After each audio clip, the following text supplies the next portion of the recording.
Assalamualaikum warahmatullahi wabarakatuh. Sahabat Bahaul Story, bagaimana kabar kalian? Semoga selalu dalam keadaan sehat, dimudahkan segala urusan dan dilancarkan rezekinya. Amin ya robbal alamin. Kisah Abu Nawas dan Menteri Penyihir. Baginda Raja sedang dipusingkan dengan keadaan negara yang semakin semerawut. Kian hari hidup rakyatnya kian sengsara. Baginda Raja berencana membuat kebijakan yang bertujuan untuk mensejahterakan rakyatnya. Maka dipanggillah Abu Nawas ke istana untuk dimintai pendapatnya. "Wahai Abu Nawas, aku butuh nasihatmu," ujar Baginda Raja. "Nasihat yang seperti apa yang Baginda Raja butuhkan dari hamba?" jawab Abu Nawas. "Begini Abu Nawas, aku ingin membuat rakyatku bahagia. Aku ingin rakyatku sejahtera. Namun aku tidak punya ide kebijakan apa yang harus aku dahulukan. Bisakah kau berikan aku nasihat yang jitu agar rakyatku segera keluar dari himpitan kemiskinan ini Abu Nawas?" tutur Baginda Raja. Abu Nawas pun tidak menjawab permintaan Baginda Raja. Dia hanya merenung sambil mengangguk-anggukkan kepalanya. "Kenapa kau hanya diam, wahai Abu Nawas?" tanya Baginda Raja. "Oh, begini Paduka yang mulia. Aku tak ingin menyampaikan langsung nasihat kepada Paduka yang mulia. Sebab nanti kalau terdengar oleh orang lain, akan bocor rahasia ini. Sebaiknya hamba tulis saja nasihat dan akan hamba kirimkan secarik surat besok hari Paduka," jawab Abu Nawas. "Baiklah Abu Nawas, aku tunggu suratmu besok pagi." Sambil berjalan pulang, Abu Nawas pun berpikir keras kebijakan apa yang harus dia usulkan. Dan beruntung, Baginda Raja menyetujui usulnya sehingga dia masih bisa berpikir barang sehari. Keesokan harinya, Abu Nawas pun datang ke istana untuk menyerahkan langsung surat yang dia janjikan. Akan tetapi, seorang menteri kerajaan mencegat Abu Nawas. "Hai Abu Nawas, ada keperluan apa engkau pagi-pagi datang ke istana?" tanya menteri kerajaan. "Saya ingin menyerahkan surat ini kepada Baginda Raja, wahai Tuan Menteri," jawab Abu Nawas. "Tinggalkan saja surat itu di sini Abu Nawas, karena Baginda Raja saat ini sedang tidak mau ditemui," ucap sang menteri. Dan menteri kerajaan ini berusaha menghalangi niat Abu Nawas untuk menemui Baginda Raja. Sebab beredar kabar Abu Nawas ingin memberi nasihat kepada Baginda Raja. Dan menteri ini sudah terkenal ingin menggulingkan Baginda Raja. "Baiklah Tuan Menteri, saya titipkan surat ini kepadamu. Dan berikan surat ini kepada Baginda Raja," ujar Abu Nawas. Abu Nawas pun tidak dapat mengelak dan dengan berat hati dia pun tinggalkan surat rahasia itu kepada menteri kerajaan.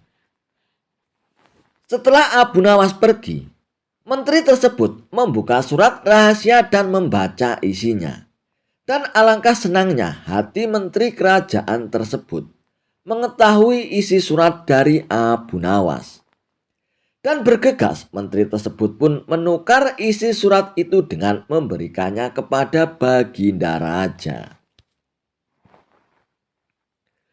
Baginda Raja pun menerima surat dari Abu Nawas melalui menterinya. Dan setelah dibaca, maka beliau langsung mengikuti nasihat Abu Nawas dengan menaikkan harga BBM. Surat itu menjelaskan bahwa dengan menarik subsidi BBM, maka pendapatan kerajaan akan bertambah Dan raja bisa memberikan kelebihan uang tersebut untuk kesejahteraan rakyatnya. Dan baru sehari kebijakan menaikkan BBM diluncurkan, mendadak terjadi protes di semua negeri. Rakyat-rakyat turun ke jalan mendemo kebijakan baru dari Baginda Raja. Alangkah terkejutnya beliau dengan kejadian ini. Tanpa pikir panjang, Baginda Raja pun menemui Abu Nawas di rumahnya. Apa maksudmu dengan memberikan nasihat untuk menaikkan harga BBM kepadaku, wahai Abu Nawas? Ujar Baginda Raja dengan kesal. Kau lihat sendiri apa akibatnya sekarang, Abu Nawas. Seluruh rakyatku marah dengan kebijakan ini. Tambah Baginda Raja. Sejenak Abu Nawas pun berpikir, sebab ia telah dikhianati oleh menteri kerajaan. Begini Paduka yang mulia, di kerajaanmu ini sekarang ada penyihir.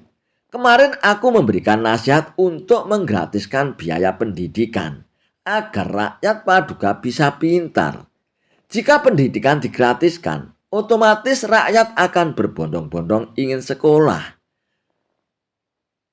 Nah, kerajaan akan maju jika rakyatnya cerdas-cerdas, Paduka. Tutur Abu Nawas. Tidak mungkin ada penyihir di istanaku, Abu Nawas. Kau pasti berbohong. Ucap Baginda Raja. Hamba tidak berbohong, Baginda. Begini saja, Baginda. Besok saya akan ke istana membawa sepucuk surat lagi. Dan isi surat itu adalah membuat kartu sehat untuk rakyat. Saya yakin surat itu akan disihir oleh Menteri Paduka yang mulia. Dan saya pastikan, Paduka yang mulia besok tidak akan menerima surat yang berisi kartu sehat untuk rakyat. Tetapi surat itu telah disihir oleh Menteri Paduka yang mulia. Tutur Abu Nawas. Baiklah kalau begitu, Abu Nawas. Tapi ingat, jika kau berbohong, kau akan menerima hukuman yang setimpal, yakni hukuman diludahi rakyat selama seminggu, Abu Nawas. Ucap Baginda Raja. Mendengar itu, gemetaran juga Abu Nawas dari ancaman Baginda Raja. Dan keesokan harinya, Abu Nawas pun datang ke istana dengan membawa secarik surat yang berisi kartu sehat untuk rakyat. Seperti tempo hari, Abu Nawas pun kembali dicegat oleh menteri kerajaan. Hai Abu Nawas, ada keperluan apa lagi kau pagi-pagi datang ke istana lagi, Abu Nawas? Tanya menteri kepada Abu Nawas. Maaf wahai Tuan Menteri, tempo hari aku telah salah memberikan surat untuk Baginda Raja. Dan surat yang sebenarnya adalah yang ini. Surat kemarin berisi tentang kebijakan yang menggratiskan pendidikan. Nasihat itu akan sangat merugikan kerajaan. Sebab jika sebanyak ini rakyat yang ingin bersekolah digratiskan, pastilah kerajaan ini akan bangkrut jadinya. Makanya aku ingin menukar surat tersebut. Sebab alangkah marahnya Baginda Raja jika menerima nasihat yang salah. Ujar Abu Nawas. Baiklah Abu Nawas, tinggalkan suratmu di sini, biar aku yang akan menyerahkan kepada Baginda Raja. Kata menteri kerajaan itu kepada Abu Nawas. Abu Nawas pun lalu meninggalkan menteri itu tanpa sepatah kata pun. Dan ia pun langsung kembali ke rumahnya. Ketika Baginda Raja menerima surat titipan dari Abu Nawas yang diserahkan oleh menterinya, ia pun terperanjat karena apa yang dikatakan Abu Nawas benar adanya, bahwa di kerajaannya memang ada tukang sihir. Wahai menteriku, apa benar ini surat dari Abu Nawas? Tanya Baginda Raja kepada menterinya. Benar Paduka yang mulia, itu adalah surat dari Abu Nawas, jawab menteri kerajaan. Dan dengan senang hati, menteri itu pun berpikir bahwa sebentar lagi Abu Nawas akan menerima hukuman dari Baginda Raja. Surat ini berisi kebijakan untuk menggratiskan pendidikan. Lalu surat yang berisi tentang kartu sehat untuk rakyat mana menteri? Tanya Baginda Raja. Mendengar itu, menteri kerajaan itu pun gemetaran. Keluar keringat dingin dari sekujur tubuhnya. Baginda Raja pun langsung memerintahkan pengawalnya untuk mengikat menterinya di alun-alun kerajaan dan dijatuhi hukuman untuk diludahi selama seminggu. Kisah Abu Nawas menghitung umur hingga dapat sekantong keping uang emas. Dikisahkan, pada suatu hari di negeri Baghdad, Baginda Raja Harun ar-Rasyid pun berniat merayakan pesta ulang tahun kerajaan bersama dengan seluruh rakyatnya. Pada hari yang telah ditunggu-tunggu pun akhirnya tiba. Rakyat Baghdad dikumpulkan di depan istana. Raja Harun ar-Rasyid pun berdiri dan menyampaikan pesan di depan rakyatnya. Wahai rakyatku yang tercinta, hari ini kita mengadakan pesta ulang tahun kerajaan. Aku akan memberikan hadiah kepada para fakir miskin. Aku juga akan memberi pengampunan kepada para tahanan di penjara dengan mengurangi hukumannya setengah dari sisa hukumannya. Seru Baginda Raja kepada rakyatnya. Mendengar ucapan sang raja, tentu saja rakyat Baghdad pun bahagia. Mereka segera berpesta bersama dan menyantap aneka makanan yang telah disediakan. Tidak beberapa lama kemudian, para pengawal istana pun membagi-bagikan hadiah kepada fakir miskin. Setelah dipastikan seluruh rakyatnya mendapatkan hadiah, Baginda Raja pun memanggil para tahanan. Tahanan pertama yang mendapatkan kesempatan bernama Sofyan. Baginda Raja Harun ar-Rasyid pun langsung menanyakan perihal hukumannya kepada Sofyan. Hei Sofyan, berapa tahun hukumanmu? Tanya Baginda Raja. 2 tahun Baginda Raja, jawab Sofyan. Sudah berapa tahun yang kamu jalani? Tanya Baginda lagi. Sudah 1 tahun Baginda Raja, jawab Sofyan. Kalau begitu, sisa hukumanmu yang 1 tahun itu aku kurangi menjadi setengah tahun. Sehingga hukumanmu tinggal 6 bulan saja, jelas Baginda Raja. Selanjutnya, dipanggillah tahanan yang kedua, dan tahanan ini bernama Ali. Sang raja pun menanyakan kepada Ali hal yang sama seperti apa yang ditanyakan kepada Sofyan. Hei Ali, berapa tahun hukumanmu? Tanya Baginda Raja. Dengan nada yang sedih, Ali pun menjawab, mohon ampun Baginda, hamba dihukum seumur hidup, jawab Ali. Mendengar jawaban tersebut, Baginda Raja pun menjadi bingung, harus menjawab apa untuk mengurangi hukuman Ali. Di tengah kebingungannya, akhirnya Baginda Raja pun teringat kepada Abu Nawas. Dan akhirnya dipanggillah Abu Nawas. Tak beberapa lama kemudian, Abu Nawas yang turut serta dalam pesta ulang tahun kerajaan itu pun menghampiri sang raja yang sedang kebingungan. Hei Abu Nawas, aku ada masalah mengenai hadiah pengampunan bagi Ali. Dia dihukum seumur hidup, sedangkan aku ini akan memberikan pengampunan setengah dari sisa hukumannya. Padahal aku tidak tahu sampai umur berapa Ali akan hidup sekarang. Aku minta nasihatmu Abu Nawas. Bagaimana caranya memberi pengampunan kepada Ali dari sisa hukumannya? Jelas Baginda Raja kepada Abu Nawas. Mendengar penuturan Baginda Raja, Abu Nawas pun juga bingung. Apa bisa mengurangi umur seseorang, padahal dia sendiri tidak tahu sampai kapan umurnya, pikir Abu Nawas. Hamba minta waktu Baginda, ujar Abu Nawas. Mendengar permintaan Abu Nawas, Baginda Raja pun akhirnya memberikan kesempatan kepada Abu Nawas untuk berpikir. Baginda Raja pun memberikan waktu sehari semalam kepada Abu Nawas. "Hai Abu Nawas, jadi besok pagi kamu harus memberikan jawabannya," ucap Baginda Raja. Lalu Abu Nawas pun berpamitan kepada Baginda Raja untuk pulang. Sesampainya di rumah, Abu Nawas pun berpikir keras untuk menemukan solusi dari masalah tersebut. Namun selang beberapa waktu, tampaklah Abu Nawas telah menemukan solusi dari masalah yang dihadapi Baginda Raja. Abu Nawas pun segera masuk ke kamar untuk tidur dengan nyenyak.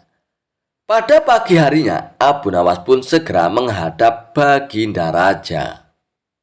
"Hamba sudah mendapatkan cara untuk memecahkan masalah Ali, wahai Baginda Raja," ucap Abu Nawas. "Bagaimana caranya, Abu Nawas?" tanya Baginda Raja ingin segera mengetahuinya. "Begini Baginda Raja, sebaiknya si Ali ini berada di luar penjara dan dibebaskan selama 1 hari. Lalu pada esoknya, dia dimasukkan lagi ke dalam penjara selama 1 hari pula. Lusanya juga demikian. Sehari bebas dan sehari di penjara. Begitu berlangsung terus-menerus selama umur si Ali itu, Baginda," jelas Abu Nawas. Mendengar penuturan Abu Nawas, Baginda Raja pun tersenyum bahagia. "Engkau memang pandai, Abu Nawas. Kalau begitu kamu juga patut kuberikan hadiah, yaitu sekantung keping uang emas," ujar Baginda Raja. Dengan wajah bahagia, akhirnya Abu Nawas pun pulang dengan membawa sekantong keping uang emas dari Baginda Raja. Kisah Abu Nawas memindahkan istana raja.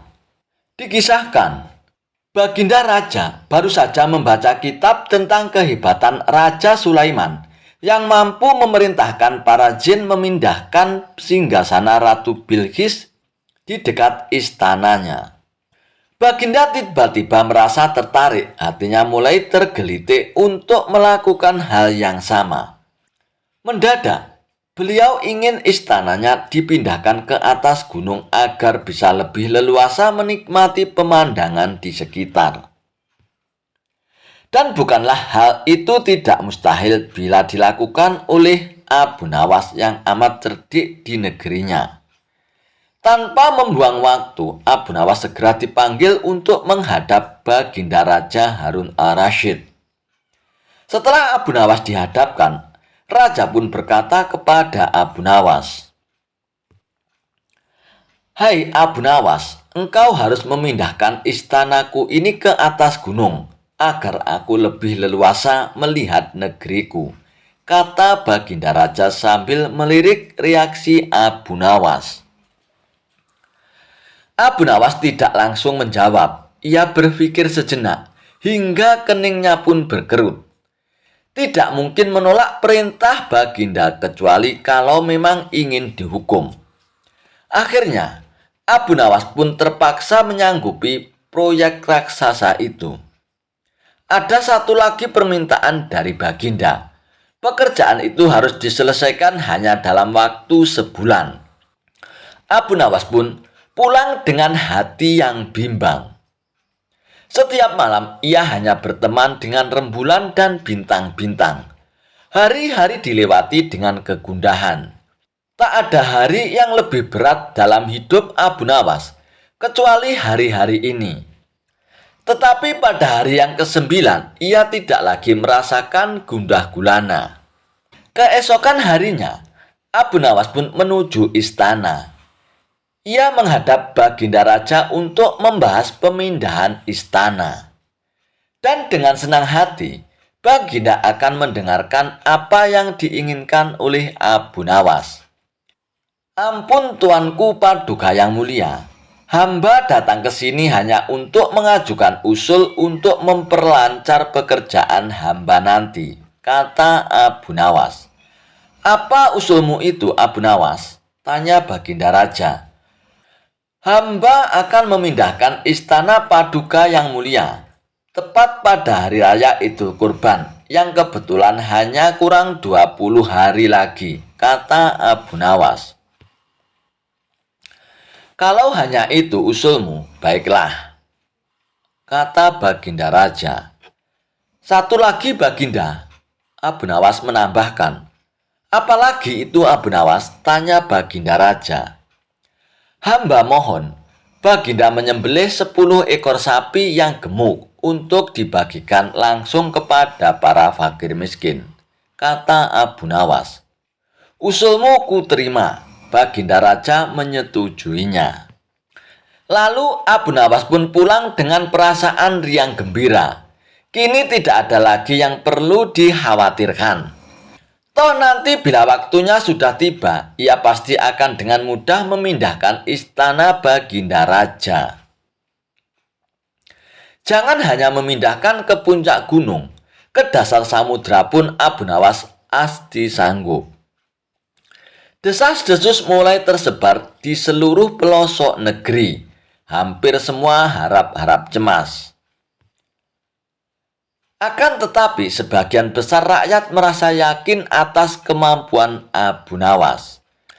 Karena selama ini Abu Nawas belum pernah gagal melaksanakan tugas-tugas aneh yang dibebankan di atas pundaknya. Namun ada beberapa orang yang meragukan keberhasilan Abu Nawas kali ini. Saat-saat yang dinanti-nantikan pun tiba. Rakyat berbondong-bondong menuju lapangan untuk melakukan sholat hari raya Idul Adha. Dan seusai sholat Idul Adha, 10 sapi sumbangan Baginda Raja pun disembelih lalu dimasak, kemudian segera dibagikan kepada fakir miskin. Dan kini giliran Abu Nawas yang harus melaksanakan tugas berat itu. Abu Nawas pun berjalan menuju istana diikuti oleh rakyat. Sesampainya di depan istana, Abu Nawas bertanya kepada Baginda Raja. Ampun tuanku yang mulia, apakah istana sudah tidak ada orang lagi? Tanya Abu Nawas. Tidak ada, jawab Baginda Raja singkat.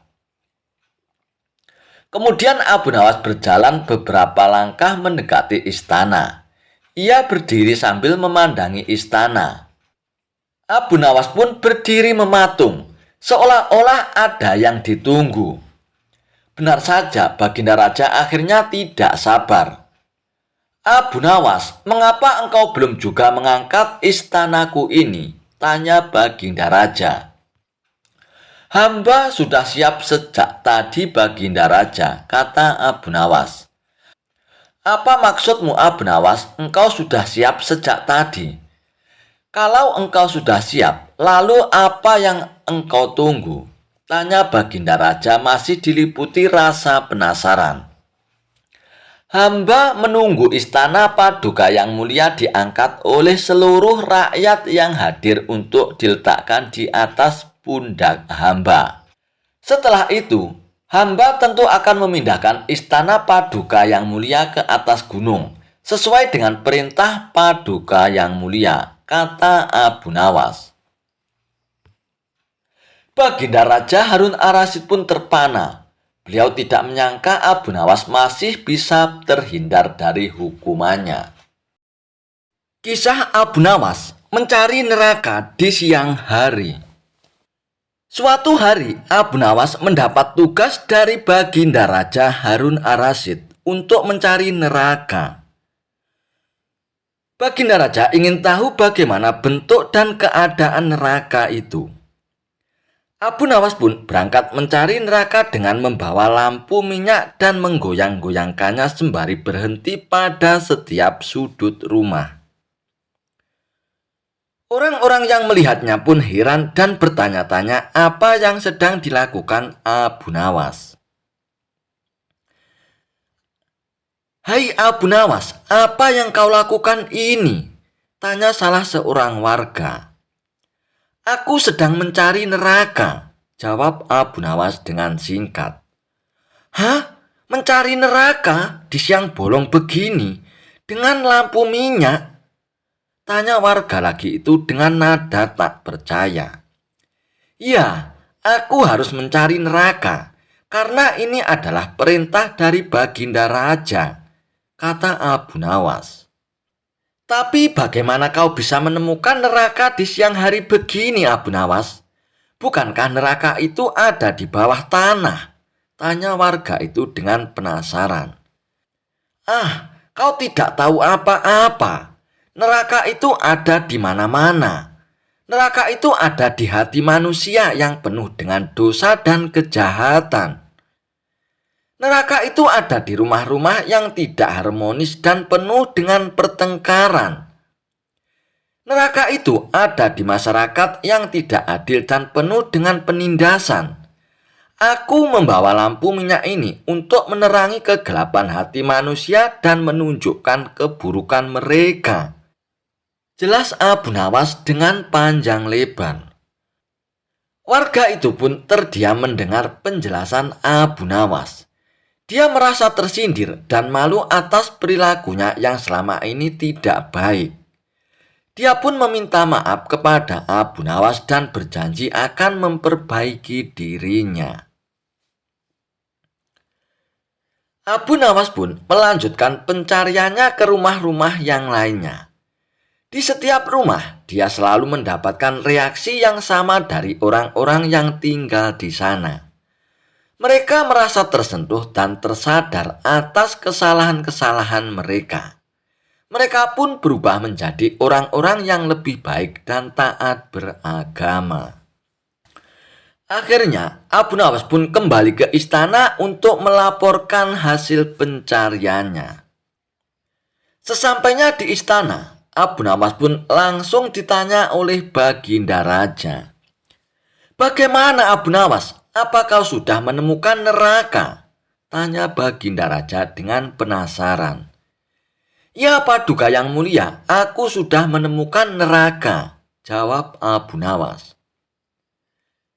Lalu bagaimana bentuk dan keadaan neraka itu Abu Nawas? Tanya Baginda Raja lagi. Neraka itu sangat mengerikan Paduka yang mulia. Neraka itu panas dan gelap. Neraka itu penuh dengan api dan azab. Neraka itu penuh dengan tangisan dan jeritan, kata Abu Nawas. Benarkah itu Abu Nawas? Lalu di mana kau menemukan neraka itu? Tanya Baginda Raja lagi dengan heran. Di hati manusia Baginda Raja, jawab Abu Nawas. Baginda Raja pun terkejut mendengar jawaban Abu Nawas. Dia pun sadar bahwa apa yang dikatakan Abu Nawas adalah benar adanya. Dan dia pun memuji kecerdasan dan kejeniusan Abu Nawas dalam menyelesaikan tugasnya. Kisah Abu Nawas. Tanpa dipecah, Abu Nawas membagi 5 telur untuk 3 orang. Abu Nawas dikenal sangat nyeleneh, tapi bisa menyelesaikan berbagai masalah secara adil. Kehebatan Abu Nawas pun sampai ke telinga Baginda Raja. Suatu hari, Baginda Raja mengumpulkan semua menterinya di istana dan menanyakan tentang Abu Nawas. Adakah di antara kalian yang paham dengan Abu Nawas? Tanya Baginda Raja mengawali pembicaraan. Mendengar pertanyaan Baginda Raja, seketika itu pula seluruh menteri yang hadir berdiri sambil menundukkan kepalanya. Pertanda bahwa mereka juga mendengar nama Abu Nawas. Apakah kalian tahu di mana Abu Nawas tinggal? Tanya Baginda Raja lagi. Kemudian salah satu dari menteri pun maju dan mengungkapkan bahwa dirinya tahu di mana Abu Nawas tinggal. Hamba tahu tempat tinggal Abu Nawas, wahai Paduka yang mulia, kata menteri tersebut. Saat itu juga rasa penasaran Baginda Raja ingin mengetahui sosok Abu Nawas kian membesar. Dan kemudian ia pun memerintahkan pengawalnya agar mempersiapkan kuda untuk mendatangi rumah Abu Nawas. Rombongan raja pun berangkat dan membuat heboh para tetangga di sekitar rumah Abu Nawas. Sementara Abu Nawas sendiri masih terlihat santai di dalam rumahnya dengan handuk masih melilit karena ia pun mau mandi. Tak lama kemudian pengawal kerajaan beserta Baginda Raja pun datang. Abu Nawas pun langsung melilitkan handuk di kepalanya layaknya memakai sorban. Melihat penampilan Abu Nawas yang nyeleneh, Baginda Raja pun tidak bisa menahan tawanya. "Hei, siapa kamu?" tanya Baginda Raja kepada Abu Nawas. Kemudian salah satu pengawal kerajaan pun berbisik kepada Baginda Raja bahwa orang itulah yang bernama Abu Nawas. Namun Abu Nawas justru menjawab pertanyaan Baginda Raja dengan nyeleneh. "Saya ini adalah Dewa Bumi Paduka yang mulia." Mendapat jawaban itu, Raja pun tidak mau kalah cerdik, kemudian meladeni dengan pertanyaan nyeleneh juga kepada Abu Nawas. "Jika kamu memang Dewa Bumi, tolong besarkan bentuk mata para pengawalku yang sipit ini," pinta Baginda Raja.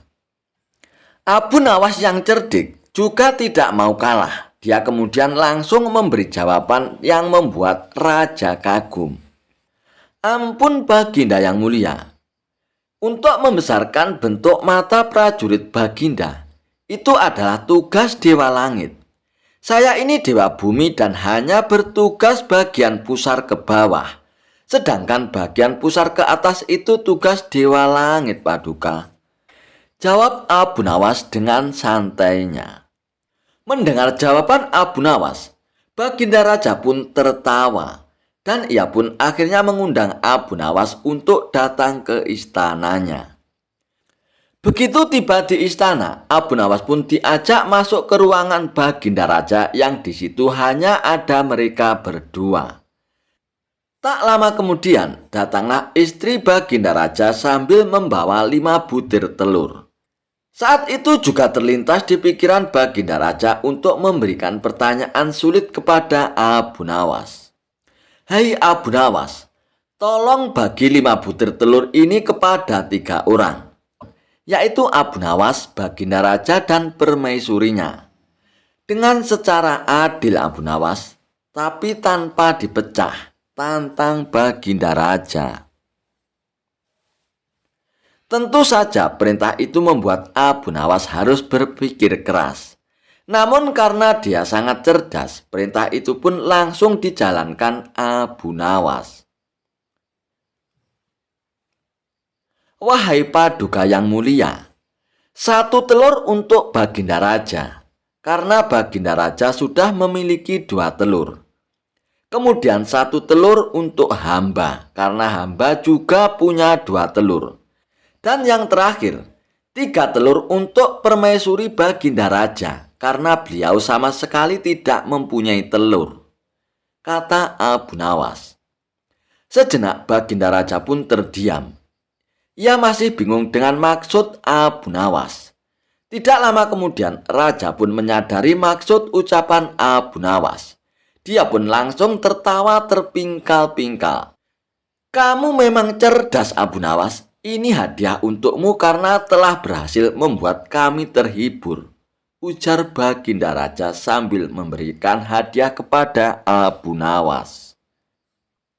Dan sejak saat itulah Abu Nawas pun selalu diundang Baginda Raja untuk menghibur dan menemaninya sekaligus memberikan pertanyaan sulit kepada Abu Nawas. Dijebak Raja, Abu Nawas harus bertelur. Baginda Raja masih penasaran ingin mengalahkan argumen Abu Nawas. Maka dirancang siasat Abu Nawas harus bertelur. Siasat ini diatur sedemikian rupa agar Abu Nawas harus bertelur seperti ayam. Kata Baginda Raja, "Pokoknya jebakan agar Abu Nawas harus bertelur ini tidak boleh gagal." Baginda sudah sangat yakin siasatnya kali ini akan berhasil. Abu Nawas yang selalu memiliki argumen saat dikerjai memang membuat geram Raja. Raja ingin sekali sosok Abu Nawas ini bisa dipermalukan. Baginda Raja memiliki kebiasaan setiap akhir pekan berendam di kolam air hangat. Para menterinya selalu menemani di kolam rendam sambil berdiskusi ringan. Ide menjebak Abu Nawas harus bertelur juga saat Baginda Raja berendam di air hangat ini. Kata Baginda Raja, akhir pekan nanti kita akan mengundang Abu Nawas turut berendam bersama. Nanti kalian semua datang lebih awal. Siapkan telur ayam di dalam kolam, kata Baginda Raja. Nanti saya akan perintahkan semua yang bersama kita di kolam rendam harus bisa bertelur. Bagi yang tidak bisa akan dihukum. Begitu Baginda Raja mengatur siasatnya. Para menteri pun tertawa mendengar siasat Baginda Raja. Mereka semua sudah membayangkan bagaimana Abu Nawas harus bertelur dan gagal. Baginda Raja akan memberinya hukuman, maka label Abu Nawas cerdas akan langsung ambiar. Begitu pikiran para menteri dan Baginda Raja. Tibalah akhir pekan yang direncanakan. Abu Nawas tanpa curiga datang memenuhi undangan Baginda Raja. Seperti yang sudah direncanakan, para menteri dan Baginda Raja sudah datang lebih dulu mempersiapkan telur dan menaruhnya di dalam kolam rendam air hangat. Setelah semua berkumpul, Baginda Raja memberikan pengumuman. Sekarang ini aku perintahkan semua yang ikut berendam di kolam air hangat harus bisa bertelur, kata Baginda Raja. Abu Nawas pun tersentak mendengar pengumuman Baginda Raja. Dia pun mulai mencium gelagat yang tidak beres. Baginda Raja pun melanjutkan, jika ada di antara kita yang tidak bisa bertelur, akan diberi hukuman. Para menteri yang hadir tidak ada yang membantah. Mereka serempak menjawab, baiklah Paduka, kami akan laksanakan. Abu Nawas pun makin yakin ada muslihat buruk. Dirinya sudah masuk jebakan Baginda Raja. Menurut akal sehat batin Abu Nawas, mana ada manusia yang bisa bertelur. Tetapi karena Baginda Raja yang bertitah, tentu tidak bisa dibantah. Abu Nawas berpikir sangat keras untuk lolos dari jebakan ini. Sementara para menteri satu persatu masuk ke dalam kolam rendam air hangat. Mereka menyelam agak lama dan muncul ke permukaan dengan membawa telur. Paduka, kami sudah laksanakan titah Paduka. Kini kami sudah bertelur, lapor para menteri itu satu persatu. Baginda melirik ke arah Abu Nawas yang kebingungan. Wajah Abu Nawas tampak pucat pasi. Melihat itu, Baginda pun senang sekali. Kemudian Baginda Raja pun turun ke kolam rendam air hangat itu. Menyelam sesaat kemudian muncul dengan membawa telur. Hai Abu Nawas, semua sudah bisa bertelur. Sekarang giliranmu Abu Nawas. Harus bertelur. Ayo, atau kamu akan aku beri hukuman nanti, teriak Baginda Raja. Abu Nawas pun perlahan masuk ke dalam kolam air hangat itu. Dia belum menyelam, hanya memainkan air saja, membasahi dadanya. Abu Nawas sedang berpikir memecahkan jebakan Baginda Raja ini, terutama agar selamat dari hukuman. Dan akhirnya Abu Nawas pun menyelam sambil terus berpikir. Agak lama ia menyelam sampai mulai sesak dan memutuskan muncul ke permukaan. Begitu Abu Nawas muncul ke permukaan kolam, semua tertawa senang sekali. Kali ini Abu Nawas kena pedaya.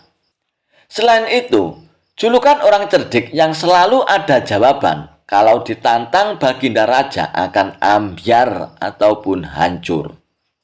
Muslihat Baginda Raja akan membuat Abu Nawas dihukum karena gagal bertelur. Baginda juga terlihat paling senang. idenya berhasil membuat Abu Nawas tidak berdaya. "Abu Nawas, mana telurmu?" teriak Baginda Raja tidak sabar. Abu Nawas tiba-tiba berlaku aneh. Tangannya dikepak-kepakkan seperti ayam. Lalu dia berkokok meniru ayam jantan. "Kukuruyuk, kukuruyuk, kukuruyuk." Baginda Raja pun tersentak heran melihat kelakuan aneh Abu Nawas. "Maaf Paduka, saya tidak bisa bertelur," jawab Abu Nawas sambil kembali berkokok. "Kukuruyuk. Kenapa? Berarti kamu akan dihukum," tegas Baginda Raja. "Saya merasakan diri saya ini ayam jantan Paduka, jadi tidak mungkin bertelur. Hanya ayam betina saja yang bisa bertelur Baginda," ujar Abu Nawas sambil mengepak-ngepakkan kedua tangannya dan berkokok lagi. "Kukuruyuk, kukuruyuk, kukuruyuk." Baginda Raja pun dan para menteri seperti ditampar keras oleh jawaban Abu Nawas. Baginda Raja pun bergegas mengambil pakaian dan beranjak tanpa berkata-kata lagi. Jebakan untuk Abu Nawas yang harus bertelur tak disangkanya gagal total. Malah dirinya dipermalukan, disamakan dengan ayam betina. Para menterinya juga mengikuti pergi meninggalkan Abu Nawas yang masih berkokok berkukuruyuk meledek mereka. Beberapa hari terakhir, Baginda Raja pun begitu gembira. Ia dihadiahi seekor ikan yang indah dari seorang sahabatnya yang berada di negeri seberang. Ikan tersebut lalu dilepaskan di dalam kolam dalam istana. Keberadaan ikan ini membuat hati Baginda Raja pun merasa terhibur. Saat merasa jenuh, Baginda Raja pun duduk di dekat kolam sambil memandangi ikannya. Lama-lama, rasa bosan pun muncul dari Baginda Raja. Dalam pikirannya pun mulai menghayal hal-hal yang tidak mungkin terjadi. Andaikan ikan ini bisa terbang, pasti lebih asik, pikir Baginda Raja. Hayalan raja ini pun dicetuskan kepada seorang menteri yang selalu setia mendampinginya. "Wahai menteri, apa mungkin ikan ini bisa terbang?"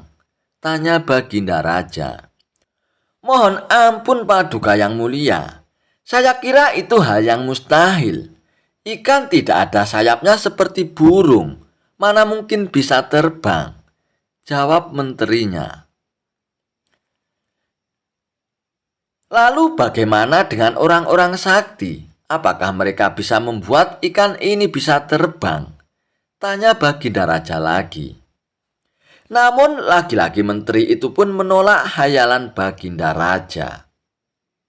Dengan alasan habitat ikan ada di air, tidak mungkin bisa terbang seperti burung. Mendengar jawaban menterinya itu, Baginda Raja pun hanya terdiam sambil sesekali menarik napas dalam-dalam. Tentu saja, menteri tidak ingin melihat rajanya kecewa dan bersedih. Ia pun memiliki ide untuk memecahkan kebuntuan obrolannya itu. "Paduka yang mulia, kita panggil Abu Nawas saja. Dia kan terkenal cerdik. Kita suruh saja dia membuat ikan Paduka ini bisa terbang," usul menteri kepada Baginda Raja. Usulan menteri itu pun dianggap masuk akal oleh Baginda Raja. Ia pun meminta menterinya untuk segera memanggil Abu Nawas. "Betul katamu menteri, cepat panggil Abu Nawas kemari," titah Baginda Raja. Singkat cerita, Abu Nawas pun menghadap Baginda Raja. "Ampun Paduka yang mulia, ada gerangan apa Paduka memanggil hamba?" tanya Abu Nawas. "Begini Abu Nawas, aku ada perintah untukmu Abu Nawas. Jika kamu berhasil melakukannya, aku akan memberikan hadiah 1000 dinar untukmu Abu Nawas." kata Baginda Raja. Tentu saja Abu Nawas pun terkejut. Uang yang ditawarkan Baginda Raja begitu banyak dari biasanya. Tanpa pikir lagi, Abu Nawas pun mengiyakan permintaan Baginda Raja. Oh siap Paduka yang mulia, hamba siap melaksanakan perintah Paduka, kata Abu Nawas dengan penuh semangat. Raja pun belum menjelaskan apa yang akan dilakukan Abu Nawas. Begitu juga Abu Nawas tergiur dengan hadiah besar tanpa peduli dengan apa yang akan diperintahkan oleh Baginda Raja. Baginda Raja pun lalu mengajak Abu Nawas menuju kolam taman istana. Hei Abu Nawas, kamu lihat ikan di dalam kolam itu kan? Aku ingin ikan itu bisa terbang Abu Nawas, perintah Baginda Raja. Sontak saja Abu Nawas pun pucat pasi dan berkeringat dingin atas titah Baginda Raja. Permintaan Baginda Raja itu pun tidak mungkin bisa terjadi. Maksud Paduka yang mulia, saya membuat ikan itu untuk bisa terbang ya? Tanya Abu Nawas. Dan Raja pun mengiyakannya, membuat Abu Nawas pun makin ketakutan. Sebab bukan lagi banyaknya hadiah yang terlintas di pikirannya, tapi hukuman yang akan didapatnya. Sebab sebelumnya Raja akan selalu menyiapkan hukuman bila Abu Nawas gagal melaksanakan perintahnya. Hei Abu Nawas, kenapa kamu diam saja? Kamu kan sudah menyanggupinya. Ingat Abu Nawas, kalau kamu gagal, hukuman menantimu. Ayo lakukan tugasmu Abu Nawas, desak Baginda Raja. Ampun Paduka yang mulia, ampun beribu ampun Paduka. Berilah hamba waktu seminggu untuk menyelesaikan tugas ini Paduka, pinta Abu Nawas. Baginda Raja pun akhirnya memberikan waktu seminggu sesuai permintaan Abu Nawas. Lalu Abu Nawas pun diminta untuk pulang. Namun tugas Raja ini membuat Abu Nawas banyak termenung meratapi hukuman yang akan ditanggungnya. Karena tidak kunjung mendapatkan solusi, hampir saja Abu Nawas putus asa dan pasrah dengan hukuman yang akan diterimanya. Di tengah kebuntuan itu, muncul ide yang cemerlang, membuat Abu Nawas pun kembali sumringah. Lalu Abu Nawas pun bergegas menuju ke istana Raja dengan memegang kertas kecil mirip sayap. Bagaimana Abu Nawas? Apakah engkau sudah siap? Tanya Baginda Raja. Tentu saja Paduka yang mulia, jawab Abu Nawas penuh percaya diri. Keduanya pun lalu menuju kolam taman istana tempat ikan berada. Mendapat kabar Abu Nawas sudah siap membuat ikan Baginda Raja bisa terbang, membuat para menteri pun menjadi heboh. Luar biasa Abu Nawas, pasti dia mempunyai ilmu sihir, celetuk salah satu menteri. Setelah tiba di kolam, Abu Nawas pun segera mengangkat ikan dan menempelkan kertas berbentuk sayap ke tubuh ikan itu, yang sudah disiapkan dari rumah. Hei Abu Nawas, untuk apa itu? Tanya Baginda Raja. Ini Paduka, ini adalah sayap ajaib Paduka. Hewan apapun kalau ditempel dengan sayap ini pasti bisa terbang, jawab Abu Nawas. Pernyataan Abu Nawas membuat yang hadir di istana pun merasa takjub. Saat semua mata tertuju kepadanya, Abu Nawas pun langsung melempar ikan ke udara. Sesaat ikan itu pun terlihat seperti terbang. Tidak beberapa lama ikan itu pun langsung mengarah ke tanah hingga menghantam batu. Lalu ikan itu pun mati. Melihat apa yang dilakukan oleh Abu Nawas, membuat Baginda Raja pun murka.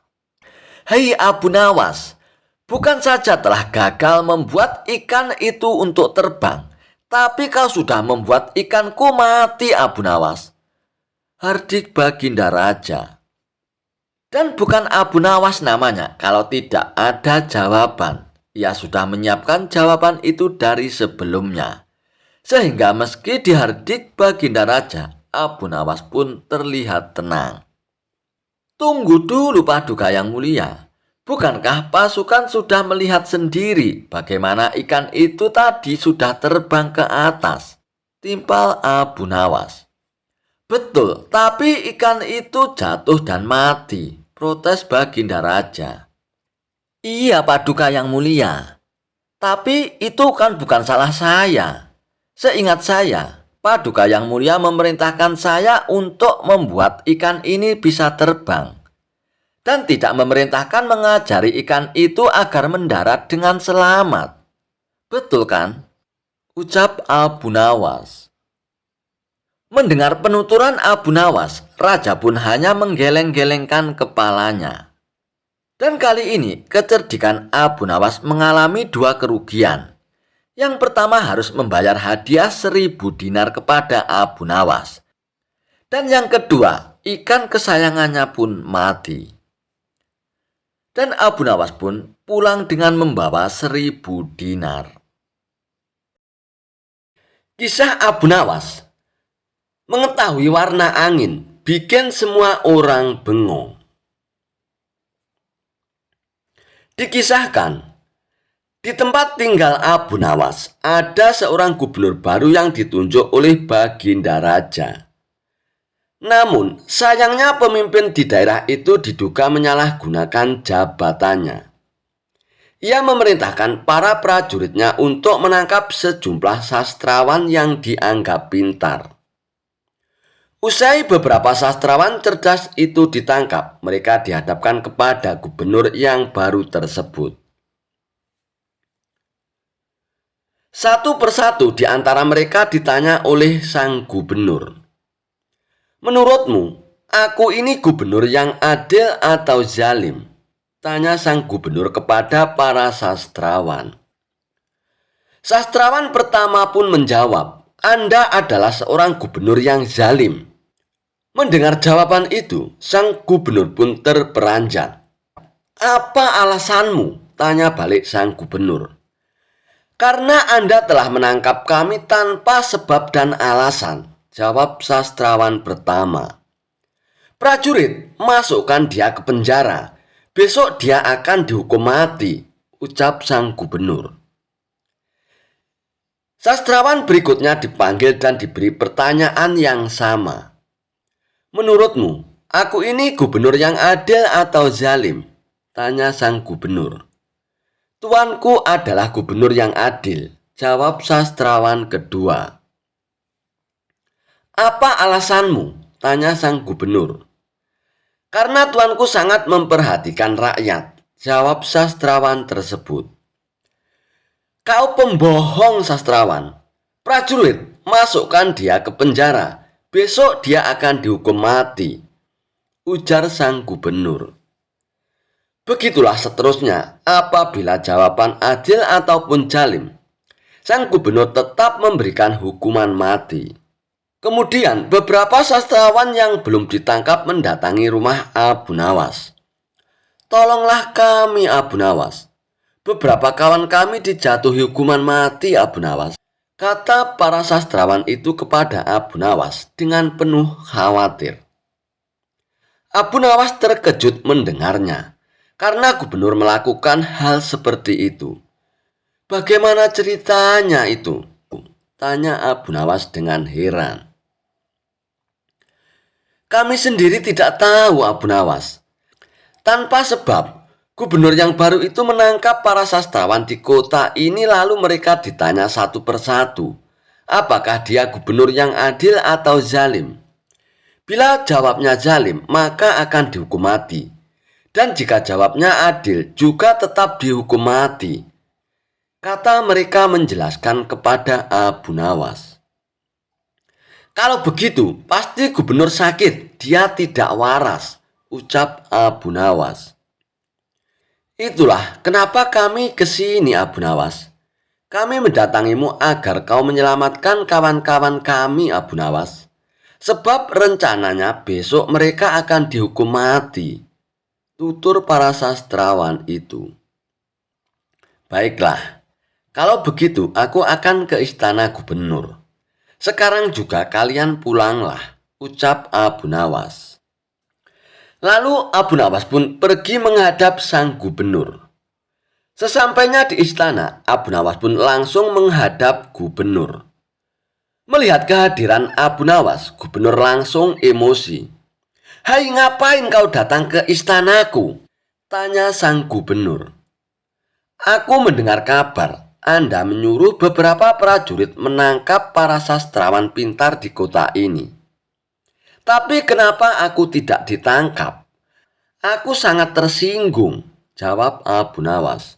"Oh, jadi kau menganggap dirimu bagian dari mereka ya?" tanya sang gubernur. "Tentu saja, masyarakat di kota ini tahu siapa aku. Aku adalah sastrawan terpandai di kota ini," balas Abu Nawas. "Baiklah, Algojo tangkap Abu Nawas dan penggal lehernya," pinta sang gubernur. "Oh, tunggu dulu. Sebelum leherku dipenggal, perintahkan Algojomu agar jangan sampai merusak rambutku. Sebab aku baru saja keluar dari tukang cukur," timpal Abu Nawas. Mendengar jawaban Abu Nawas, gubernur pun langsung tertawa. "Itulah jiwa kesatria yang aku kagumi darimu, Abu Nawas. Aku mengampunimu," kata sang gubernur.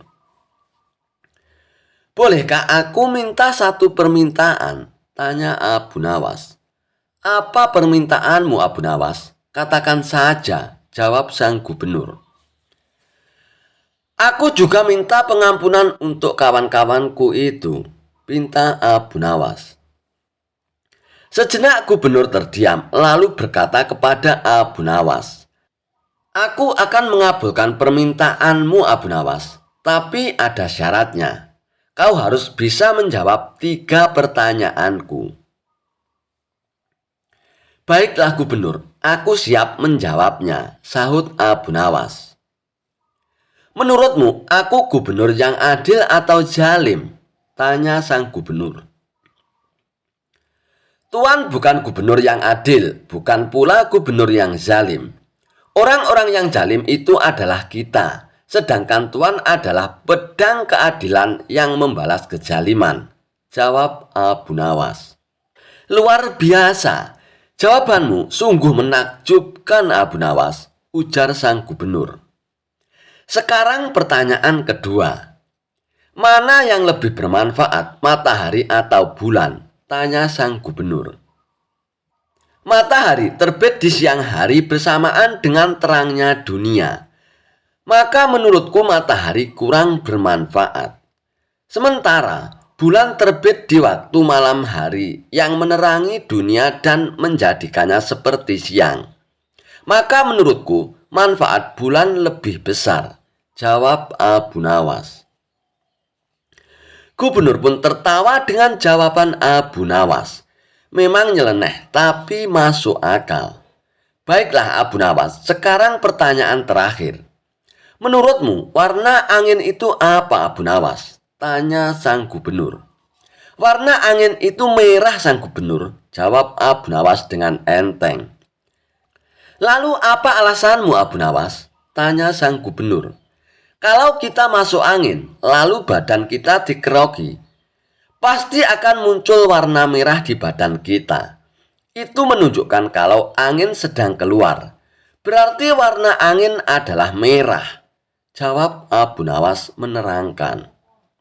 Untuk kedua kalinya gubernur dibuat tertawa terpingkal-pingkal oleh Abu Nawas. "Kamu memang cerdik, Abu Nawas. Ternyata apa yang dikatakan Baginda Raja tentangmu memang benar, Abu Nawas," tutur sang gubernur. Abu Nawas spontan kaget mendengar nama Baginda Raja disebut sang gubernur. "Maksud Tuan bagaimana?" tanya Abu Nawas dengan penasaran. "Sebelum aku ditugaskan kemari, Baginda Raja memberitahu kalau di kota ini banyak sastrawan pintar. Dan di antara sastrawan yang paling cerdik adalah engkau, Abu Nawas. Aku berniat memanggil mereka untuk kuberi hadiah. Tapi sebelumnya, aku ingin mengerjaimu dulu." Ternyata kau malah datang untuk membantu mereka. Dan ini adalah suatu kesempatan bagiku untuk menguji kecerdasanmu, Abu Nawas, ucap sang gubernur. Jadi hukuman mati yang Tuan berikan hanya pura-pura ya? Tanya Abu Nawas dengan kaget. Benar, Abu Nawas. Aku hanya ingin mengerjai mereka sebelum memberikan hadiah, jawab sang gubernur. Abu Nawas pun terdiam sejenak. Kurang ajar, ternyata aku masuk perangkapnya. Tunggu saja pembalasanku nanti, ucap Abu Nawas dalam hatinya. Kisah Abu Nawas mengajari lembu mengaji Al-Quran. Suatu hari, Baginda Raja Harun Ar-Rasyid memanggil Abu Nawas untuk datang ke istana. Baginda Raja pun menyuruh pengawalnya untuk memanggil Abu Nawas. Hai pengawal, panggil Abu Nawas kemari hari ini juga, titah Baginda Raja. Lalu pengawal itu pun bergegas menuju ke rumah Abu Nawas. Sesampainya di rumah Abu Nawas, pengawal itu pun berkata kepada Abu Nawas, Tuan Abu Nawas, Baginda Raja mempersilakan Tuan untuk datang ke istana hari ini juga. Hei pengawal, memangnya ada apa aku dipanggil ke istana? Hamba tidak tahu Tuan, mungkin Baginda Raja nanti di istana akan memberi penjelasan kepada Tuan Abu Nawas, ucap pengawal itu. Baiklah, mari kita datang ke istana kalau begitu pengawal, ucap Abu Nawas. Lalu pengawal dan Abu Nawas pun bergegas menuju istana. Tak beberapa lama kemudian, akhirnya Abu Nawas pun tiba di istana. Abu Nawas pun langsung menghadap Baginda Raja. Hai Abu Nawas, kata Baginda Raja, tahukah kamu mengapa aku panggil kemari? Aku minta tolong kepadamu Abu Nawas untuk mengajari lembuku ini supaya bisa mengaji Al-Quran. Jika lembuku ini tidak dapat mengaji, niscaya aku akan menyuruh mereka untuk membunuhmu, titah Baginda Raja. Baiklah tuanku yang mulia, jawab Abu Nawas. Titah Paduka yang mulia hamba junjung di atas kepala hamba. Kemudian Abu Nawas pun disuruh pulang dengan membawa seekor lembu.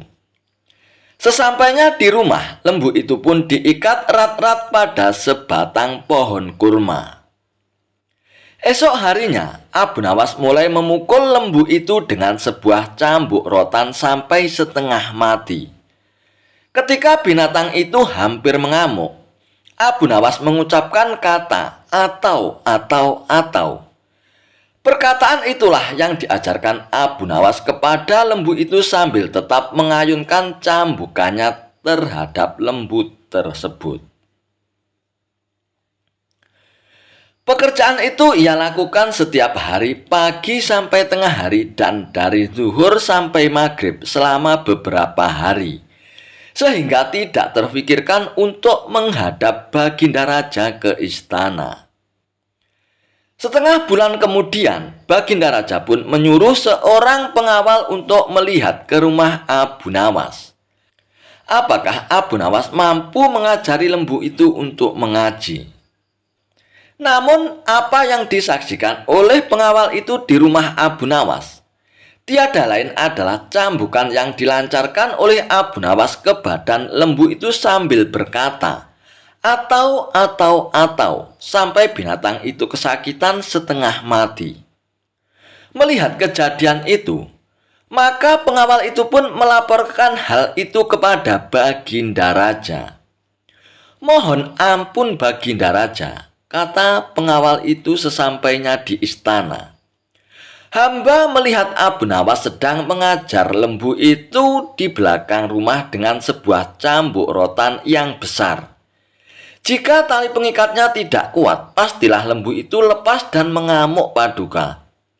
Yang diajarkan tidak lain hanyalah 3 patah kata, yaitu atau. Mendengar penjelasan pengawal itu, Baginda Raja pun terheran-heran. Setelah berpikir sejenak, Baginda Raja pun bertitah. "Hai pengawal, panggil kemari Abu Nawas sekarang juga. Aku mau tahu apakah lembu itu sudah bisa mengaji atau belum." Tidak lama kemudian, Abu Nawas pun sampai di istana. "Hai Abu Nawas, sudahkah engkau mengajari lembuku itu dan apakah lembu itu sudah bisa mengaji Al-Quran?" tanya Baginda Raja. "Sudah bisa sedikit-sedikit ya tuanku," jawab Abu Nawas. "Tadi aku suruh seorang pengawal untuk melihat ke rumahmu. Katanya engkau mengajari lembu itu 3 kalimat, atau. Aku mau tahu apa arti perkataan itu, Abu Nawas?" tanya Baginda Raja. "Ampun beribu ampun, Paduka," kata Abu Nawas. "Arti atau itu adalah, jika bukan lembu itu yang mati, atau hamba, atau tuanku, atau tidak ada salah seorang yang mati, hamba tidak akan puas. Sebab sampai habis umurnya sekalipun, binatang itu tidak akan bisa mengaji Al-Quran. Itu sebabnya binatang itu hamba cambuk agar mati. Dengan demikian, hamba senang karena pekerjaan hamba dapat selesai, Paduka. Atau hamba yang mati atau Paduka yang mati, atau salah satu barulah habis perkara lembu tersebut, Paduka," ucap Abu Nawas. Mendengar penjelasan Abu Nawas, Baginda Raja pun terperanjat dari tempat duduknya. Ia pun tidak dapat berkata sepatah kata pun.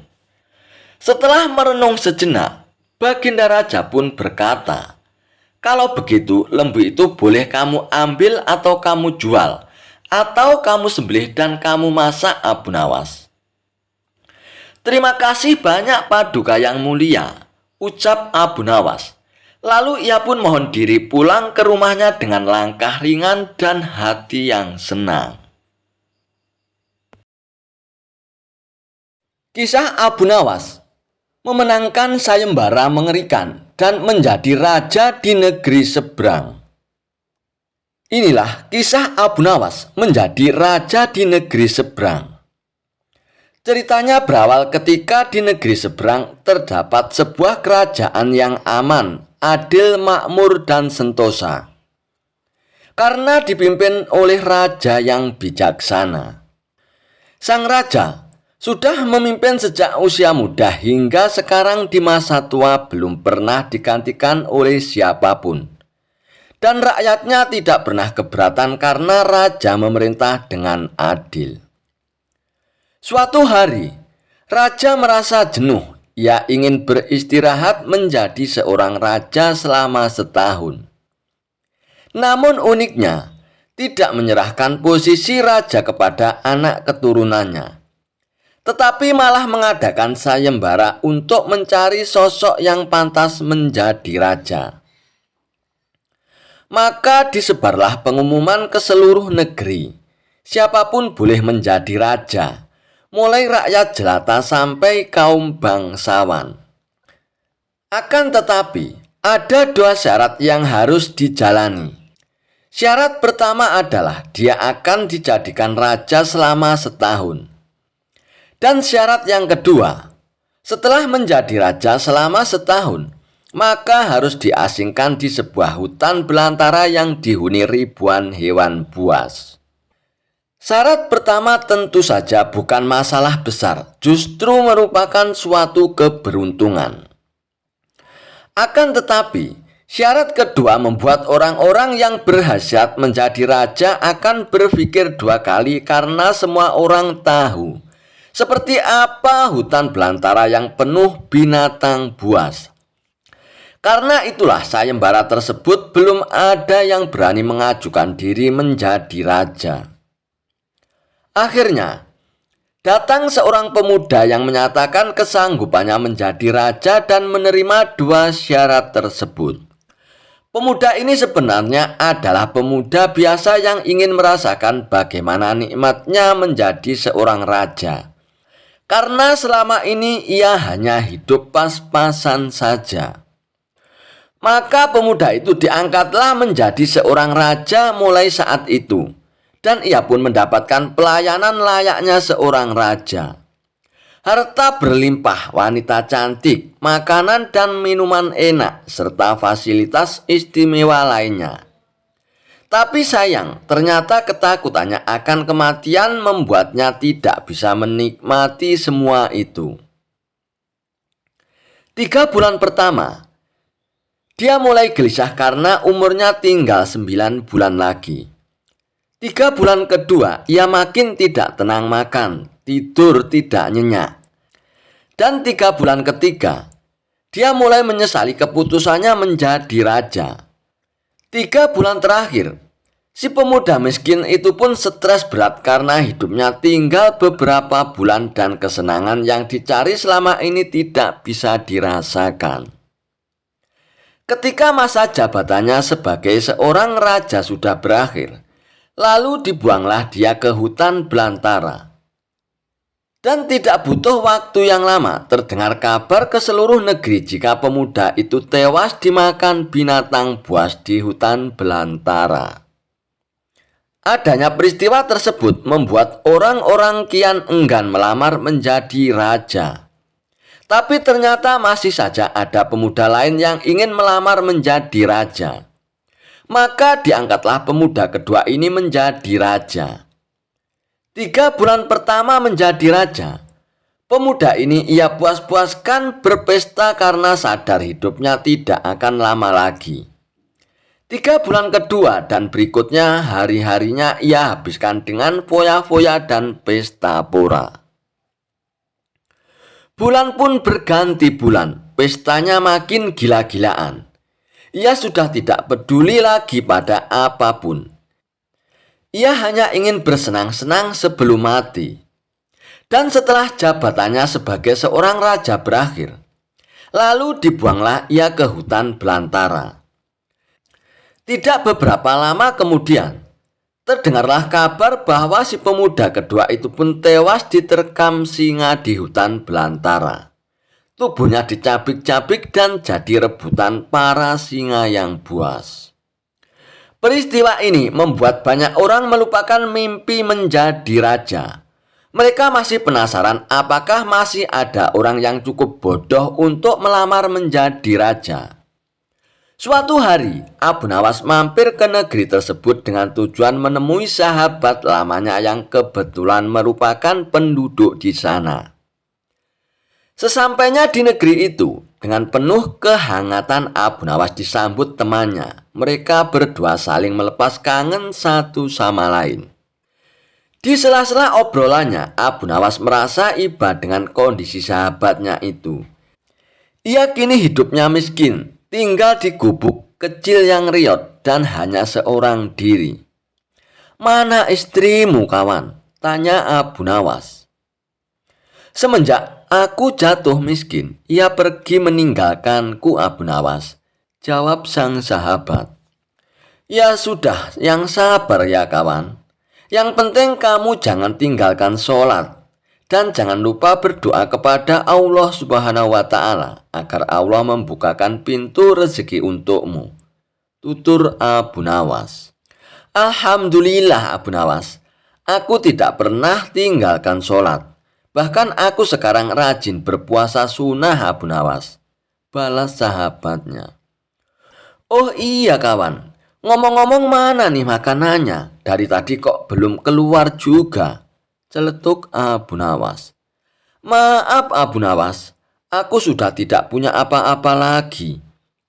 Aku sendiri kadang sehari makan dan kadang tidak," ujar sahabatnya. Mendengar penuturan sahabatnya itu, membuat hati Abu Nawas makin tersenyum. Kenapa tidak mencari kerja? Upahnya kan bisa untuk beli makanan, tanya Abu Nawas. Setiap hari aku keluar untuk cari pekerjaan, tapi belum juga dapat. Mungkin belum rezekiku, jawab sang sahabat. Kalau mau nekat sih, sebenarnya aku bisa, Abu Nawas. Bahkan aku bisa menjadi seorang raja yang kaya raya. Tapi itu hanya sementara saja. Setelah itu aku akan mati diterkam binatang buas di hutan belantara, kata sahabat melanjutkan. Maksudmu bagaimana, kawan? Tanya Abu Nawas dengan heran. Kemudian sahabatnya itu memberitahu tentang sayembara yang diadakan Baginda Raja. Mendengar sayembara tersebut, Abu Nawas pun terdiam sejenak. Tiba-tiba terlintas di benak Abu Nawas sebuah ide yang cemerlang. Kamu ingin hidup kaya? Aku akan membantumu, kawan. Sekarang juga antarkan aku ke hadapan rajamu. Aku akan mendaftar menjadi raja, ucap Abu Nawas. Kamu gila ya, Abu Nawas? Jangan, Abu Nawas. Itu sama saja bunuh diri, cegah sahabatnya.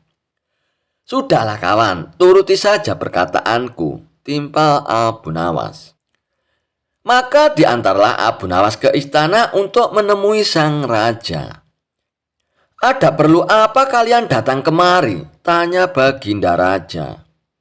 Maaf Tuan Raja, hamba Abu Nawas dari negeri seberang ingin mendaftar menjadi raja. Itu pun kalau Tuan Raja mengizinkan, ucap Abu Nawas. Oh, tentu saja boleh. Siapapun dipersilakan menjadi raja. Tapi ada 2 syarat yang harus dijalani, ujar Baginda Raja. Hamba siap paduka yang mulia, tapi hamba minta satu permintaan. Izinkan sahabat hamba ini menjadi pengawal pribadi hamba, kata Abu Nawas sambil menunjuk sahabatnya yang berdiri di sampingnya. Oh, silakan saja. Saat menjadi raja selama setahun, kau berhak atas segala sesuatunya, termasuk mengatur semua prajurit kerajaan beserta para menteri. Tapi ketika masamu menjadi raja berakhir, sahabatmu juga harus ikut kau dibuang ke hutan belantara, timpal Baginda Raja. Sahabat Abu Nawas pun kaget dan sempat menolak dijadikan pengawal pribadinya. Namun akhirnya Abu Nawas berhasil membujuknya. Mendengar ada yang melamar menjadi raja lagi membuat masyarakat pun penasaran.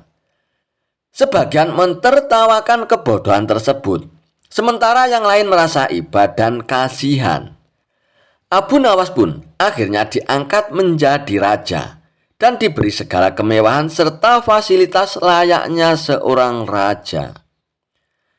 Ternyata berbeda dengan 2 pemuda sebelumnya, Abu Nawas tidak berpesta pora dan foya-foya. Namun ia membuat beberapa tindakan selama menjadi seorang raja. 3 bulan pertama, Abu Nawas memerintahkan ribuan prajuritnya untuk membabat habis hutan belantara dan memindahkan semua binatang buas ke tempat lain. Sebagai seorang raja, tentu perintahnya harus dipatuhi. Setelah 3 bulan berlalu, hutan belantara tempat ia akan dibuang kini menjadi tanah kosong yang siap dihuni. 3 bulan kedua, Abu Nawas pun memerintahkan para arsitek agar membuat istana megah untuk dirinya. Tentunya dengan uang kerajaan yang dikuasainya. Abu Nawas bisa membangun apa saja termasuk membangun istana di tanah yang dulunya ada hutan belantara. Dan dalam jangka waktu 3 bulan, maka berdirilah istana megah dan kokoh. 3 bulan ketiga, Abu Nawas memerintahkan para prajuritnya membawakan harta dan perabotan dikirim ke istana yang baru saja dibangun. Dan 3 bulan terakhir, Abu Nawas menawarkan kepada masyarakat siapa saja yang mau pindah ke wilayah istana tersebut akan dibuatkan rumah dan diberi modal uang untuk berdagang. Dan kesempatan tersebut tidak disia-siakan oleh para warga. Ratusan orang pun mendaftarkan diri untuk pindah ke sekitar istana Abu Nawas. Selama 3 bulan terakhir, tempat yang tadinya hutan belantara kini berubah menjadi pemukiman penduduk. Bahkan di sana Abu Nawas mempunyai istana dengan dipenuhi harta kekayaan. Maka berakhirlah masa jabatan Abu Nawas sebagai seorang raja. Sesuai perjanjian, Abu Nawas dan sahabatnya dibuang ke hutan belantara yang kini sudah menjadi pemukiman penduduk. Sesampainya di sana, Abu Nawas dan sahabatnya memasuki istana barunya. Ini semua untukmu, kawan. Kau sekarang sudah menjadi orang kaya raya, tapi jangan lupa bersedekah, tutur Abu Nawas. Sahabat Abu Nawas pun terkejut bukan main. Ia pun langsung merangkul Abu Nawas dan mengucapkan terima kasih kepada Abu Nawas. Lalu Abu Nawas pun pamit untuk pulang kembali ke negerinya. Kisah Abu Nawas selamatkan raja dengan sorban usang. Kisah Abu Nawas tak ada habisnya untuk diceritakan hingga kapanpun. Seperti pada kali ini, kisah Abu Nawas akan mengisahkan sepak terjang kecerdikan Abu Nawas dalam menyelamatkan rajanya dari rongrongan para pengkhianat. Selidik punya selidik, ternyata yang telah melakukan pengkhianatan adalah para menterinya raja sendiri. Berkat bantuan Abu Nawas, akhirnya para menteri yang berkhianat itu pun akhirnya dapat diketahui. Dan berikut kisahnya. Pada suatu hari, di kerajaan yang dipimpin oleh Raja Harun ar-Rasyid, telah terjadi huru-hara. Rakyatnya tidak lagi mendapat ketenangan seperti biasanya, karena telah terjadi penculikan dan pembunuhan yang misterius. Raja dan para prajuritnya akhirnya mengetahui bahwa huru-hara tersebut bukan datang dari musuh, namun dari dalam istana sendiri yang didalangi oleh para menteri raja sendiri. Namun raja sangat kesulitan untuk mencari siapa yang bersekongkol terhadap tindakan penculikan dan pembunuhan tersebut. Karena Baginda Raja melihat bahwa para menterinya semua taat kepadanya. Maka dari itu, dipanggillah Abu Nawas yang dikenal memiliki otak yang cerdas itu ke hadapan Baginda Raja. Setelah Abu Nawas datang ke istana untuk menghadap Baginda Raja, Baginda Raja pun berkata, "Akhir-akhir ini aku gelisah. Seolah-olah ada seseorang yang hendak mengkudeta kerajaanku. Apa ada yang salah dengan kepemimpinanku, Abu Nawas?" Tanya Baginda Raja. "Ampun beribu ampun, Baginda Raja. Apa yang bisa hamba lakukan untuk membantu Paduka yang mulia?" Tanya Abu Nawas. "Begini wahai Abu Nawas, berilah cara kepadaku untuk menguji kesetiaan para menteriku," kata raja dengan iming-iming hadiahnya. "Baiklah Paduka, berilah hamba waktu sehari saja agar bisa memikirkan caranya," ujar Abu Nawas sambil beranjak meninggalkan Baginda Raja. Setibanya di rumah, Abu Nawas berpikir keras untuk menemukan cara yang terbaik dan jitu. Karena kelelahan, Abu Nawas akhirnya tertidur dengan lelapnya. Dan pada keesokan harinya, ketika ia hendak sholat subuh, ia menemukan sorban yang berbau tidak sedap. Sorban itu memang telah lama tidak dicuci oleh istrinya. Dari situlah Abu Nawas menemukan cara jitu untuk menguji kesetiaan para menteri kerajaan. Setelah sholat subuh, Abu Nawas pun segera bergegas menuju istana kerajaan untuk menghadap Raja Harun ar-Rasyid. Abu Nawas meminta Baginda Raja untuk bersandiwara seolah-olah telah memiliki sorban sakti. Raja Harun ar-Rasyid pun setuju dan melakukan apa yang telah diperintahkan oleh Abu Nawas. Setelah itu, maka dikumpulkanlah kelima menterinya untuk menghadap Baginda Raja. Di hadapan para menteri itu, Raja mengatakan bahwa ia telah mendapat hadiah berupa sorban sakti hasil pemberian dari kerajaan lain.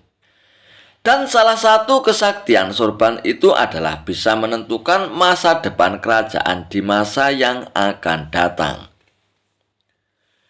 Wahai para menteriku, bantulah aku untuk menentukan masa depan negeri ini, titah Baginda Raja.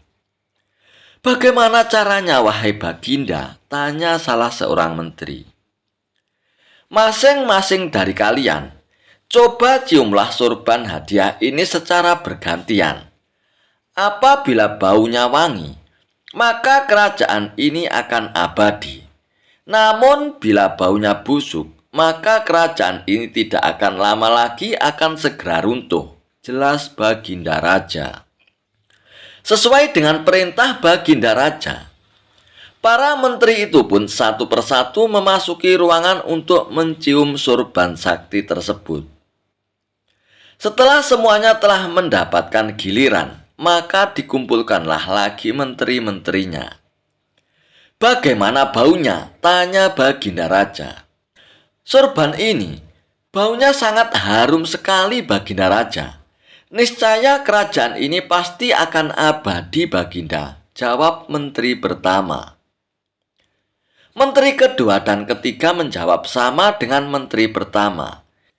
Intinya adalah mereka berusaha untuk membuat rajanya senang. Giliran menteri keempat dan kelima angkat bicara. Di luar dugaan, menteri keempat dan kelima ini mengatakan bahwa sorban sakti tersebut baunya busuk dan menyengat hidung. Mendengar pernyataan menteri keempat dan kelima itu, Baginda Raja pun akhirnya membuka rahasianya, yaitu bahwa sorban yang dikiranya sakti tersebut adalah milik Abu Nawas yang sudah usang dan tidak dicuci lama sekali. Maka bergetarlah badan dari menteri pertama, kedua, dan ketiga. Kini aku tahu siapa di antara kalian yang telah berkhianat kepadaku. Kalian telah terbukti berbohong dan kalian pantas untuk dimasukkan ke dalam penjara, ujar Baginda Raja. Menteri pertama, kedua, dan ketiga pun akhirnya ditangkap dan segera dimasukkan ke dalam penjara. Dan kepada menteri keempat dan kelima, Raja Harun ar-Rasyid pun memberikan hadiah kepada mereka karena kesetiaan yang telah diberikannya.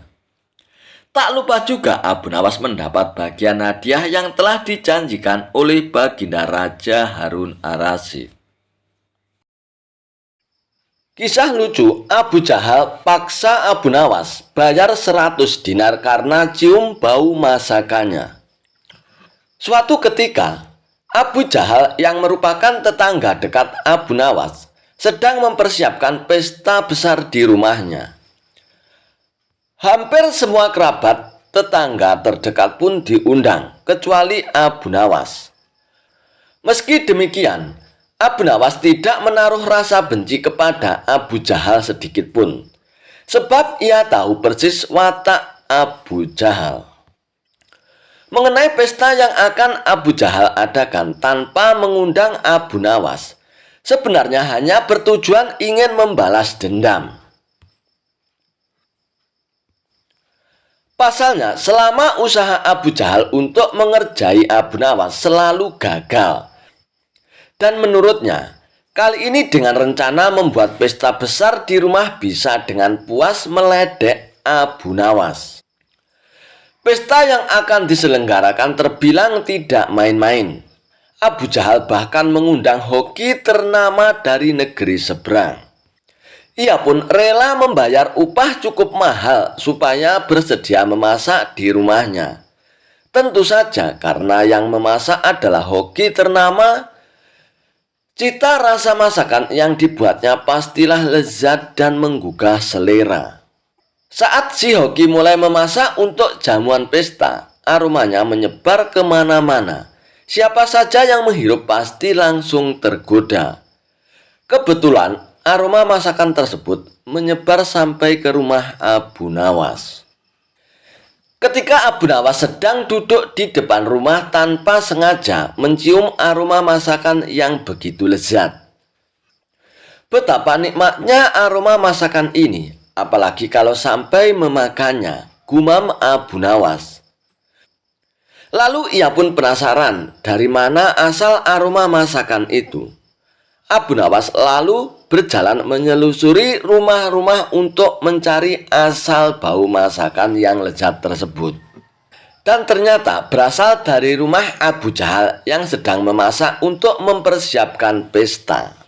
Melihat kehadiran Abu Nawas di rumahnya, terbesit di benak Abu Jahal untuk meledeknya. Tapi ternyata itu tidak dilakukannya, sebab Abu Jahal mendapat ide yang lebih konyol.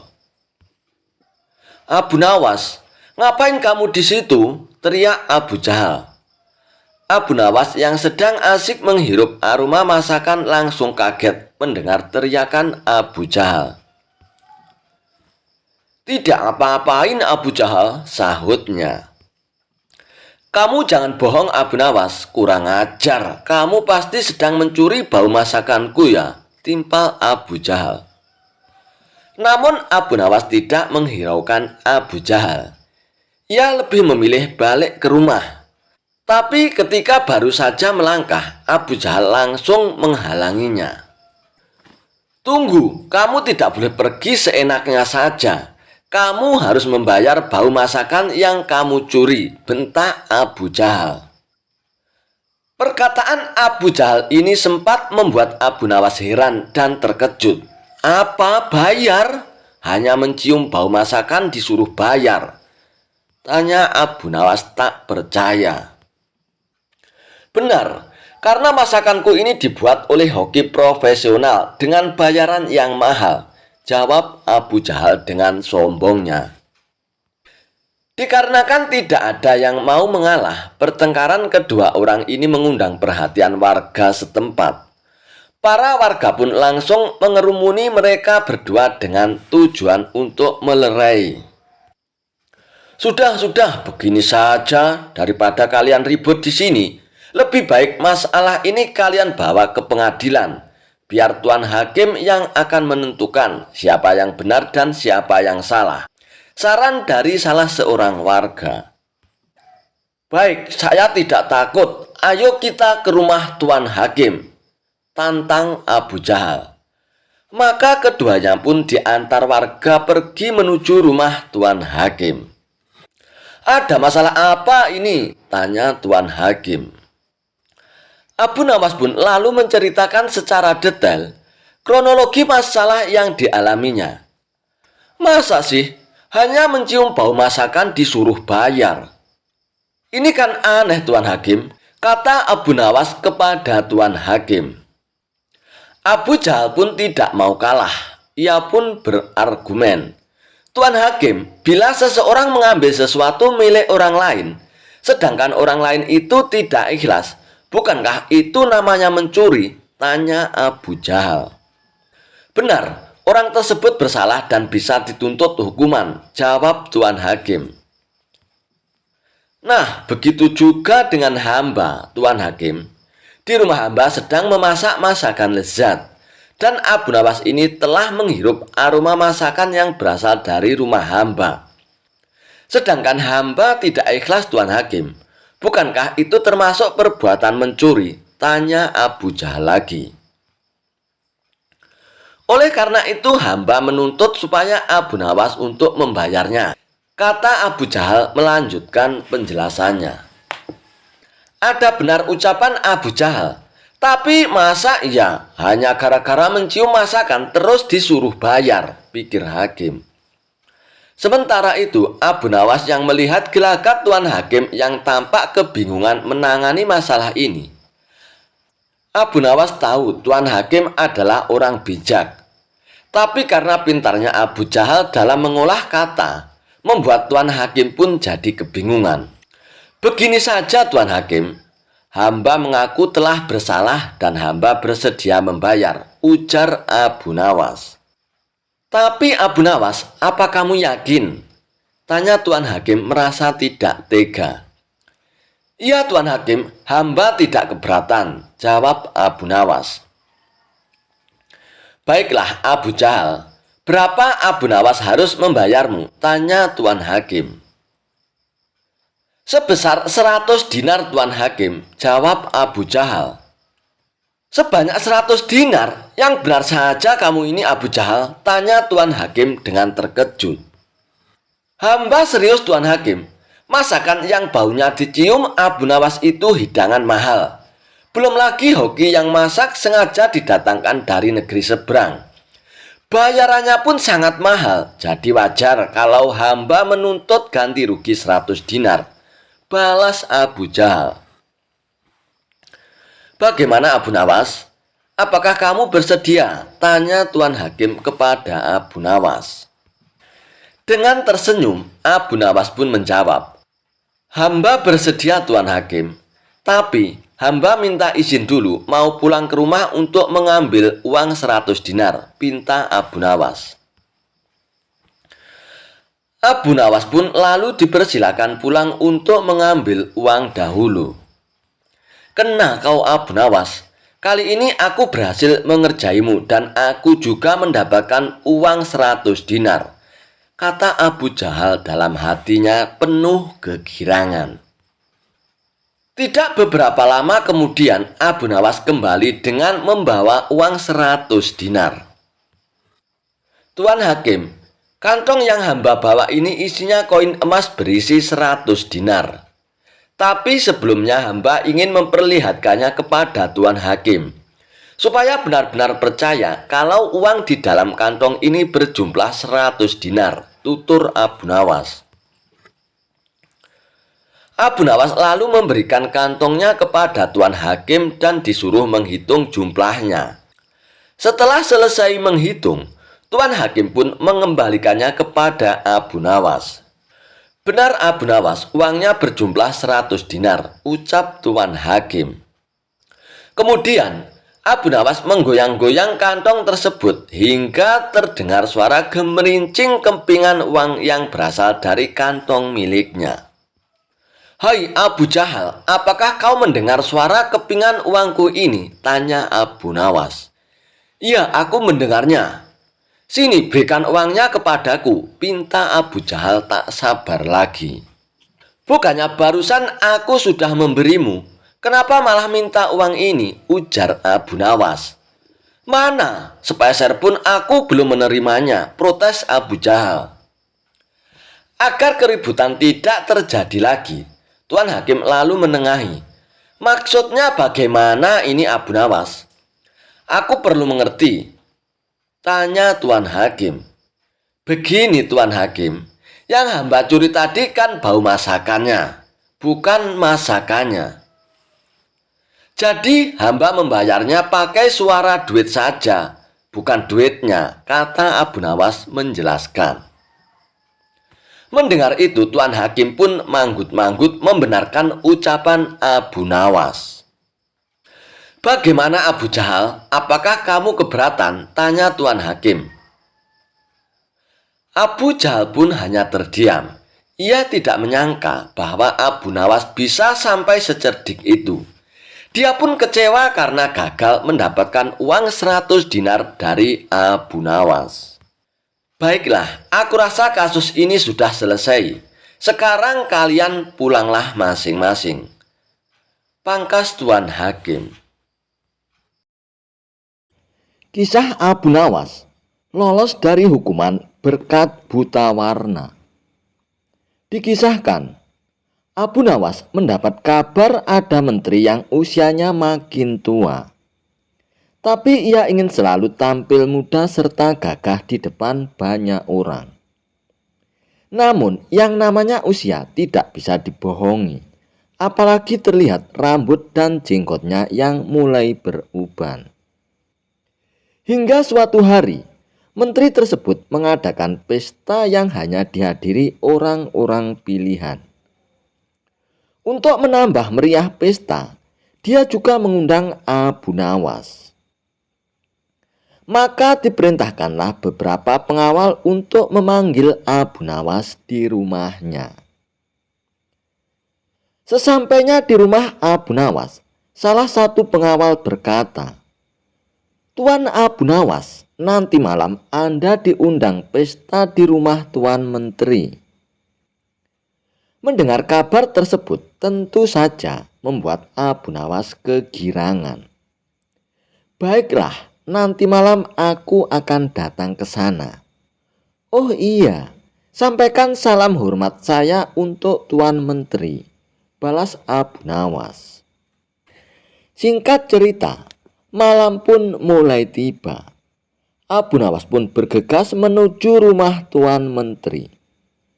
Setibanya di sana, Abu Nawas disambut hangat layaknya tamu kehormatan.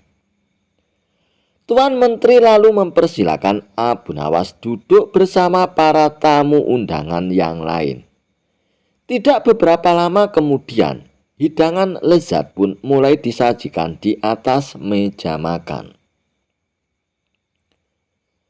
Melihat hal itu, Abu Nawas pun sudah tidak sabar untuk menyantapnya. Sembari mengambil hidangan di hadapannya, Abu Nawas pun berpura-pura untuk berbasa basi. "Ngomong-ngomong, pesta dalam rangka apa ini? Jangan-jangan Tuan Menteri naik jabatannya ya?" tanya Abu Nawas. "Bukan Abu Nawas, hanya pesta syukuran kecil-kecilan kok, untuk menyambut hari kelahiranku," jawab Tuan Menteri. "Oh pantesan," balas Abu Nawas. "Pantesan kenapa Abu Nawas?" tanya Tuan Menteri dengan penasaran. "Pantesan hidangannya enak-enak dan Tuan Menteri juga terlihat gagah serta berwibawa," ucap Abu Nawas. "Kamu bisa saja Abu Nawas," balas Tuan Menteri tersipu malu. Ketika asik menyantap hidangan, tiba-tiba salah satu tamu berkata, "Maaf Tuan Menteri, janggut Tuan Menteri beruban. Mungkin akan lebih indah bila Tuan Menteri mengecatnya menjadi hitam." Mendengar itu, Tuan Menteri yang tadinya berseri-seri mendadak berubah menjadi emosi.